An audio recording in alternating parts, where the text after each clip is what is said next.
नमस्कार। चलिए आज बात करते हैं एक ऐसे त्योहार की जहां गलियां ना खुशियों की आवाज से गूंज उठती है, जहां लहलहाती फसल का जश्न मनता है और जहां देने का भाव सबसे बड़ा धर्म बन जाता है। जी हाँ, छत्तीसगढ़ के इस अनोखे त्योहार का नाम है छेरछेरा, जिसे लोग प्यार से दान का महापर्व भी कहते हैं। पौष पूर्णिमा का दिन होता है और छत्तीसगढ़ की गलियों में बस यही एक आवाज, यही एक नारा गूंजता है। बच्चे बड़े सब मिलकर टोलियां बना लेते हैं, घर घर जाते हैं और पूरे जोश के साथ यही गीत गाते हैं। ये सिर्फ कुछ शब्द नहीं है, ये समझिए कि इस त्योहार की धड़कन है, इसकी जान है। और इसका मतलब बहुत ही सीधा और दिल से निकला हुआ है। लोग बस अपने पड़ोसियों से, अपने जानने वालों से ये कह रहे हैं कि भाई छेरछेरा आ गया है, आपकी जो कोठी है यानी आपका जो अन्न का भंडार है उसमें से थोड़ा हिस्सा हमें भी दीजिए।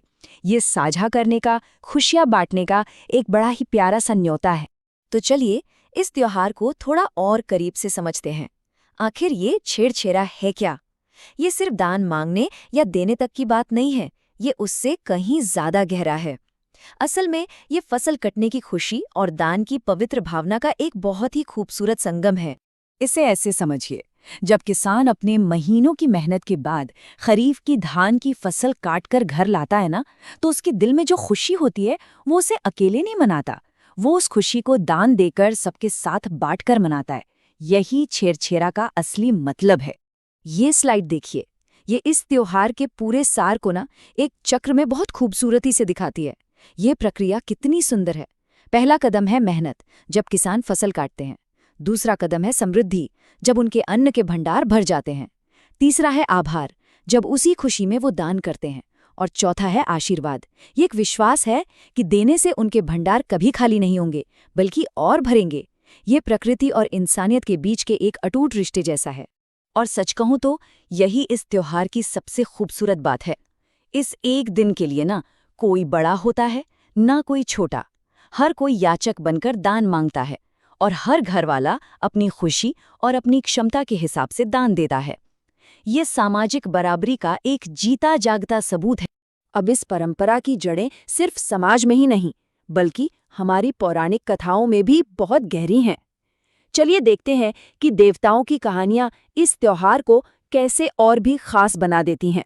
इस त्योहार के पीछे दो बड़ी दिलचस्प दिव्य कथाएं हैं, पर दोनों का संदेश एक ही है, देने का महत्व।